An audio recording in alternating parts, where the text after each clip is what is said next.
Calçados Wirth, Vila Rica Imóveis, Capesberg, Instituto Ivoti apresentam Unser Familien.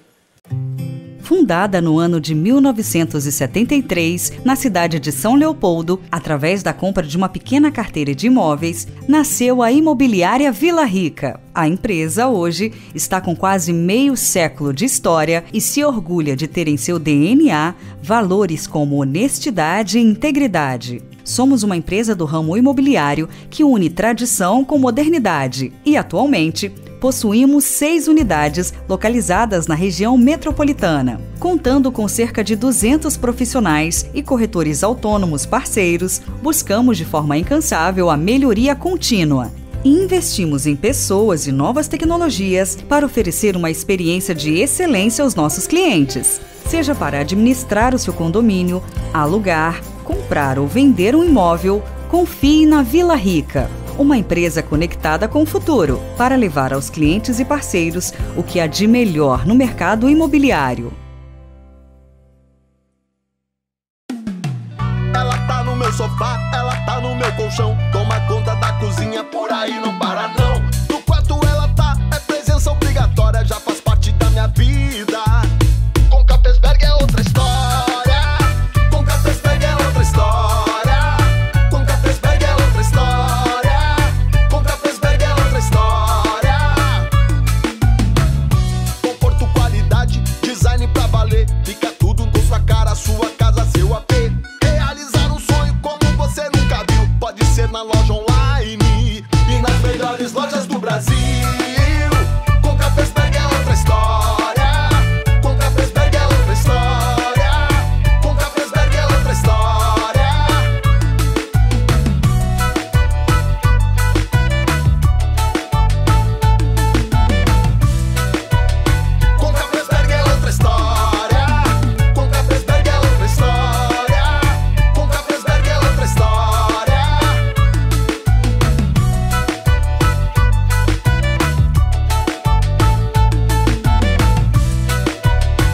Capesberg é outra história. Com Capesberg é outra história. Um passo em direção ao novo, com a segurança de todo o caminho já percorrido. Mais de 100 anos de história, de Ivoti, na região metropolitana de Porto Alegre, para um mundo inteiro de possibilidades. No Instituto Ivoti, a formação dos estudantes vai da educação infantil até os cursos de graduação e pós-graduação.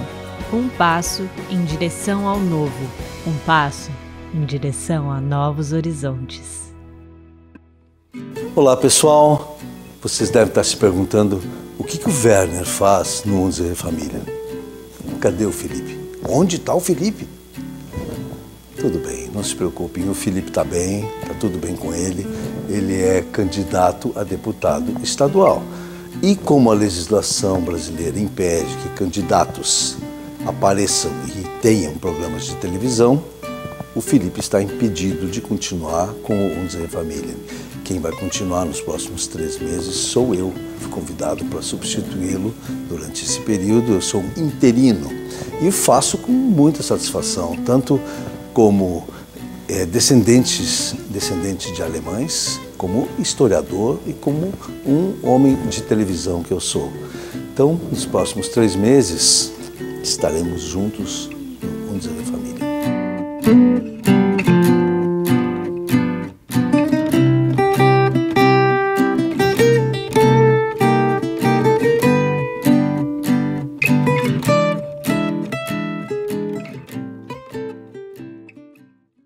Olá pessoal, estamos aqui outra vez com Unser Familien, um patrocínio de Calçados Wirth, Móveis Capesberg, Vila Rica Imóveis e Instituto Ivoti, Escola Sempre Reformada. E vem do Instituto Ivoti o nosso convidado de hoje, Everton Augustin. Ele é um homem com um currículo, olha, não termina mais o currículo do cara. Ele fez muita coisa na vida e nós vamos conhecer agora algumas das visões e das reflexões de Everton Augustin. Tudo bem? Como vão as coisas, Everton? Olá, Werner. As coisas, elas vão bem, né? Mas a gente percebe que para todas as coisas estarem bem, valorizar todo o processo de educação formal, quando a gente fala de escola, é fundamental nesse nosso país. E não podemos usar pandemia como desculpa para alguma dificuldade dentro desse processo, né? Nós temos que trabalhar muito, muito, em todos os segmentos, a questão da educação das nossas crianças, dos nossos jovens e, como a gente sabe, a gente continua aprendendo a vida toda, então, de todos nós adultos, em qualquer idade. Eu gosto sempre de pensar que crianças e jovens oriundas de um processo de educação bom vão também ser bons transformadores do processo de educação de onde vem. Porque nós precisamos dessa transformação permanente. E é isso que fala o slogan, o leitmotiv da... O leitmotiv, muito bom. É o leitmotiv da escola, né? Escola sempre reformada. A escola que não estiver atenta àquilo que está acontecendo dentro do seu contexto, ela terá muita dificuldade de preparar lideranças para essas regiões. E a gente tem clareza de que uma boa escola, a valorização da educação por parte de uma comunidade escolar, ela é fundamental para o desenvolvimento de uma região, né? E hoje a gente fala desenvolvimento da região, é desenvolvimento planetário. Fazer bem ali onde a gente está, agir localmente, mas pensar globalmente. Esse é um grande desafio hoje. E o leitmotiv, gostei dessa expressão, é justamente isso, nós nos repensarmos continuamente dentro das práticas pedagógicas. Veja, sempre a indústria, de alguma forma, definiu o que é 1.0, 2.0, 3.0, 4.0, e hoje se fala em 5.0, dentro de estrutura social, valores, etc., dificilmente a gente vê escolas definindo cenários. E eu acho que é um grande desafio que nós da educação temos. Nós temos que ser definidores de cenários também, e não apenas repetidores daquilo que uma estrutura social mundial estabelece. Então, é um desafio que nos coloco, sermos criadores de cenários, novas realidades. É muito bem, né? Me lembrou uma frase do Tolstói que disse que se queres ser universal, fala da tua aldeia. E é mais ou menos esse é o contexto transportando, né, de um ambiente para outro. Mas vamos falar um pouquinho da história. Você falou agora de 1.0, 2.0. Eu tenho dois aspectos, digamos, de 0.0 que eu gostaria de desenvolver. Aliás, uma boa farinha para fazer pizza, né? 0.0, né? Doppio zero.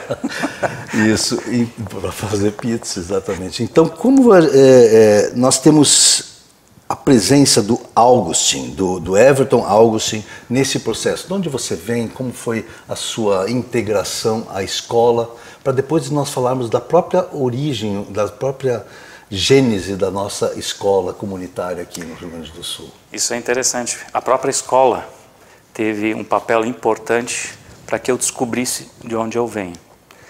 E foi da seguinte forma. Quando eu aprendi a ler, um dia caiu em minha mão minha certidão de nascimento, natural de Salvador do Sul. Eu perguntei para minha mãe, que história é essa? Eu não nasci aqui em Languiru, onde eu passei minha infância, hoje município de Teutônia, na época município de Estrela. Eu disse, não, você nasceu num lugar chamado Poço das Antas. Ah, que bonito esse nome, Poço das Antas, né? Todo mundo quer nascer lá. E Poço das Antas na época era distrito de Salvador do Sul, mas foi a escola que me fez aprender e me fez descobrir coisas e perguntar coisas sobre essas descobertas, e gera um diálogo dentro de família, né? Então, a origem é essa. E a paixão pela educação ela foi sendo construída. Eu não tinha a intenção inicial de ser professor, mas as coisas foram acontecendo na minha vida de tal forma, por meio da música, por meio da literatura, que quando eu vi, eu estava buscando uma formação que me pudesse ajudar a levar isso adiante. E encontrei isso numa instituição que atuou junto à Unicinos por muito tempo, chamada IFPLA, Instituto de Formação de Professores de Língua Alemã, e que hoje, e sempre foi a origem, a Associação Evangélica de Ensino, que é mantenedora do Instituto Ivoti, né? Mas como não tinha faculdade, ensino superior em Ivoti, funcionou com a chancela da Unicinos desde os anos 70 até início dos 2000, quando novamente retornou a Ivoti, essa instituição em nível superior. É o curso de letras português-alemão. Aí juntando música, juntando letras, estudando literatura, e a gente não consegue dissociar a literatura de um contexto de época, de história, e essas coisas foram me apaixonando. Você fala música, você é músico? Eu faço música. Eu não tinha encontrado. Eu não sou músico, eu faço música. Eu sou uma pessoa assim que foi desafiada no contexto de família a estudar o violino. O bisavô tocava violino.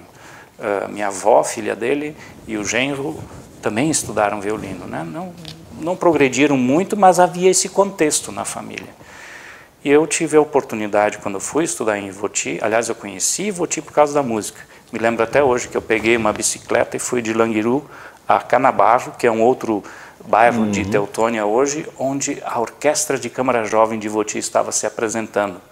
Eu tinha que assistir aquilo que eu adorava, uma melodia que é de Mozart, eu nem sabia quem era Mozart, mas eu conhecia a melodia. A Kleine Nachtmusik, Pequena Serenata Noturna, né? E eles tocaram essa peça no palco do Grêmio Recreativo Canabarrense, uma coisa assim, que era o time de futebol, mas tinha um salão social também. Aliás, característico, né, da comunidade germânica, essa questão, de pensar nisso. Essa questão da associação, né, de sociedade. E quando eu ouvi eles tocando essa música, eu disse, é nessa escola que eu quero estudar. Na época eu tinha uns 12 e fui para Ivoti com 13 anos de idade. Então, no ano seguinte, fui funcionário da escola, serviços gerais, mas já com 1 hora de bolsa para estudar violino por dia. Então, isso para mim foi fundamental e me ajudou nas diversas tarefas dentro da escola. E também no vínculo com a comunidade, né? Por vários lugares em que eu passei, eu acabei integrando orquestras, quartetos, a gente tocava junto com corais. Eu tenho, assim, no meu currículo a alegria de dizer eu fui membro fundador da Orquestra Teatro São Pedro como violinista. Então, opa, é mesmo? Então, isso foi lá nos anos meados dos 80, né, 86, e tive, assim... Com Aires Potoff. Aires Potoff era um dos que estava lá. O maestro, na época, era o Arlindo Teixeira. Arlindo Teixeira. Né? E tinha também o médico, mas que, digamos assim, foi cooptado pela música, que tocava violoncelo também. Não, o Zé Pedro. Zé Pedro Boécio. O Zé Pedro. Sim, Zé também Pedro, estava junto com a Orquestra de São Pedro naquela época. Eu cantei com ele já. Então, assim, como as coisas vão acontecendo, né? Eu acho a gente tem que aproveitar todas essas oportunidades que os momentos e as realidades te oferecem. Então, eu tive a alegria de sentar na mesma estante que uma Hella Frank, né? Nós dividíamos estante, na época ela tocava mais violino, hoje é praticamente viola, e Hella Frank é um expoente da música erudita aqui. Estudou no Sinodal comigo, nós tínhamos uma banda de rock progressivo e ela tocava violino na banda. Olha que coisa bonita, né? A banda chamava-se Base Falsa. Olha só, não consigo imaginar ela fazendo isso, fazendo isso. Ótimo. Assim pergunte para ela. Assim como nesse fim de semana nós tivemos um programa também, um movimento associativo, vamos dizer assim, no âmbito da música, aqui em Hamburgo Velho, o Viva a Música, e encontrei lá meu ex-aluno de violino e não sabia que ele era, uma vez, integrante da Barata Oriental, uma banda aqui de Hamburgo Velho. Sim, o Hasenack era o nome dele. O Hasenack, mas tinha também o sobrinho neto do Sheffield, né? O Nenunk. Nenunk. Isso aí. Que também é do Barata Oriental. Exatamente. E eles se apresentaram aqui de novo. Ah, é? Sim. Olha só, eu ouço eles de vez em quando no meu Spotify. Muito bom esse tipo de movimento, né? Isso mostra assim, opa, temos uma história, temos uma identidade. Como é que eu posso contribuir com isso? Então, sempre existe uma forma, né? Você falou em associativismo, né? E esse talvez seja um bom gancho para a gente refletir um pouco, você falar um pouco, sobre esse processo que os primeiros imigrantes alemães que vieram para o Rio Grande do Sul, depois para Santa Catarina também, bom, tem outros lugares, mas a gente não precisa citar todos sempre, tem uma manifestação muito forte desse espírito associativista, né? Tanto para a formação das escolas, que é o nosso assunto principal aqui, mas também para os clubes. E aí o clube era esportivo, mas também tem um palco, e também tem um coral, e tem instrumentistas, e também jogam bolão, e fazem tiro ao prato, e fazem, quer dizer, existe quase, eu não vou dizer genético, porque seria cientificamente errado, mas é como se fosse um atavismo que sempre chega a cada geração e mantém esse processo atuante ou vivo. Esse foi o início de tudo, não foi? Com certeza. Eu diria, eu fiquei pensando enquanto que você estava estruturando esse pensamento, dá para falar em entranhamento cultural, uma cultura entranhada, né? Ela faz parte do desenvolvimento da pessoa, porque a pessoa cresce dentro de um ambiente associativo e vê como isso é bom, né? É uma realidade isso. Os alemães, quando vieram aqui para o Brasil, eles já tinham estabelecido dentro dos lugares de fala de língua alemã de onde eles vieram, mesmo porque a Alemanha não existia ainda, né? Mas existiam condados, ducados, reinados. E nesses lugares a presença da escola, eu diria assim, bastante impulsionada pelo movimento reformista lá do século XVI, a escola tinha e tem um papel fundamental. Pode-se dizer que esse movimento reformista ele foi, digamos, o estruturador disso que hoje é a escola alemã. Toda uma estrutura pública de escola, porque isso foi delegado aos príncipes, aos condes, aos reis. Pela primeira vez na história da humanidade. Exatamente. Foi feito isso. E ainda com ensino para as meninas. Exatamente. E ensino gratuito para todo mundo. E com jogos, com música, com brincadeiras. É assim que se trabalha e se educa crianças, né? Hoje fala-se em gamificação, fala-se outros nomes, mas a ideia é a mesma. Então, essa gente veio na primeira metade do século XIX aqui para o Brasil e vieram com essa mentalidade, com essa cultura embarcada na vida deles, vamos dizer assim, né? E escola era o lugar que tinha que ter dentro de uma comunidade. Que fosse uma comunidade pequena, 100 habitantes, 50 habitantes, mas tinha que ter die Schule, unsere Schule, né? É uma expressão de orgulho. Eu lembro sempre do meu avô e do meu bisavô contando a história da escolinha lá de Frankreich, nomes que depois foram proibidos dentro do movimento de nacionalização.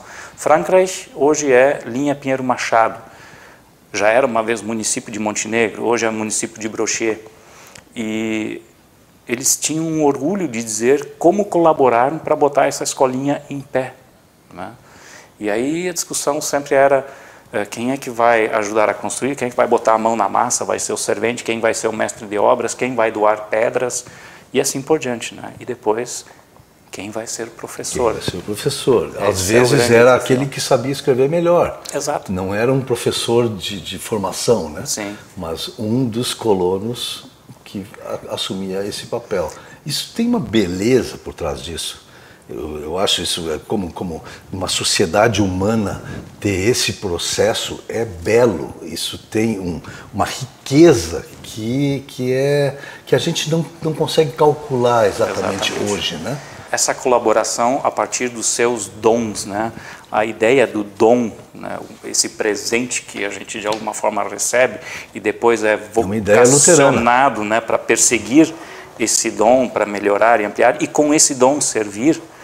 Me lembro até hoje que quando eu fiz o exame de seleção para teologia na EST, em São Leopoldo, Escola Superior de Teologia, lá no Morro do Espelho, você tem algum dom com o qual você poderia contribuir na comunidade que você vier a atuar? Eu sempre pensei, a música pode ser esse, vamos chamar de dom?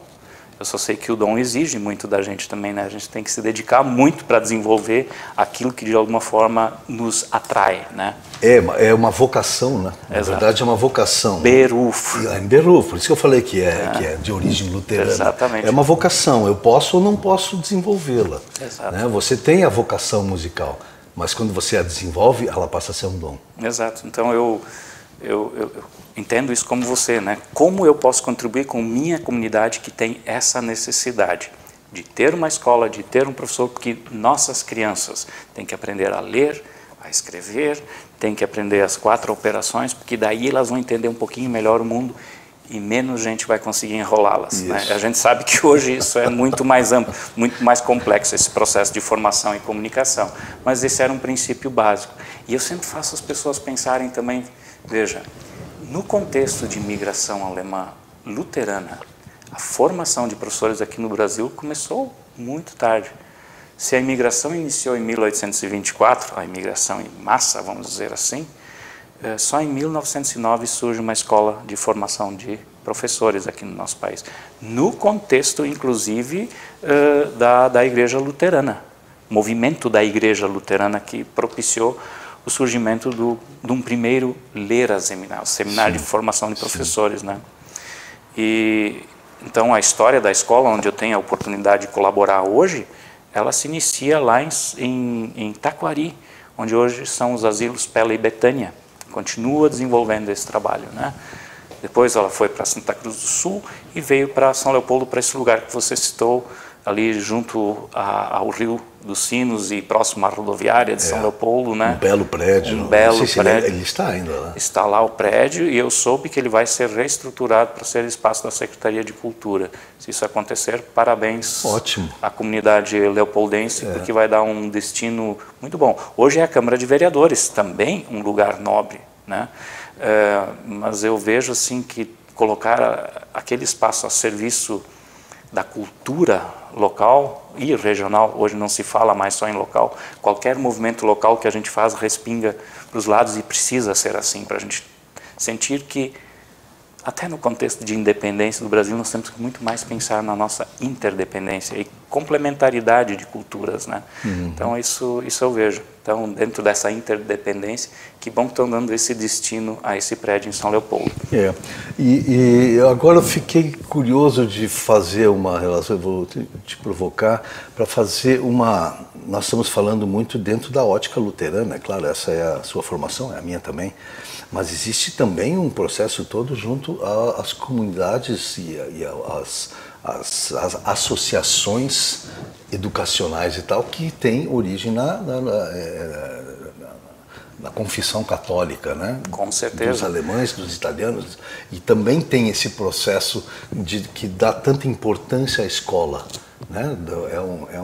Só que tem outras origens, né? Tem um pensar a escola um pouco diferente. Um pouco diferente, é verdade, mas a estrutura é a mesma.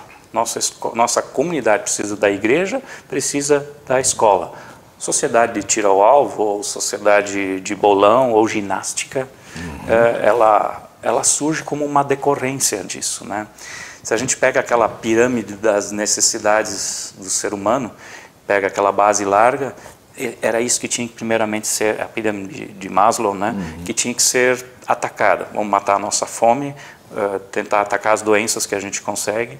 Eu fico imaginando como era a medicina da época, né? Tanto que eu lembro, na casa da minha avó tinha um livrinho chamado Heilkunde, a ciência da cura, né? Onde eles estavam orientados para o uso de plantas, né? E quanta planta veio da Europa para cá com o intuito de manter relação de saúde. E veja, saúde é educação, educação é saúde. A gente precisa de uma coisa para poder fazer a outra. Então, solucionados esses problemas da base da pirâmide, a questão da sobrevivência, aí vem essa outra parte de diversão. A gente não quer só comida, a gente quer... né? A infraestrutura e a superestrutura. Exatamente. Né? Nós precisamos de comida, diversão e arte. Né? Exatamente. Né? E como isso é importante no desenvolvimento e na sensibilização de pessoas. Né? Nós entendemos também lá no Instituto Ivoti que a sensibilização ela é fundamental para eu me defrontar com o mundo em que eu vivo e saber que papel eu posso desempenhar aí, né?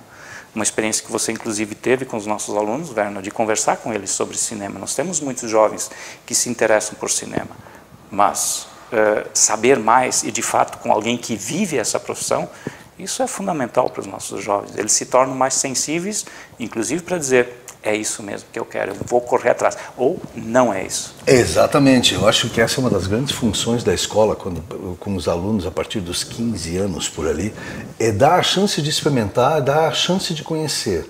e deixa a decisão, na minha opinião, não devia ser de pais, mães, professores, a decisão é dele, mas deixa ele conhecer tudo, mostra as opções que ele tem. Exatamente. Né? E isso a escola pode fazer de uma forma que uma família não consegue fazer.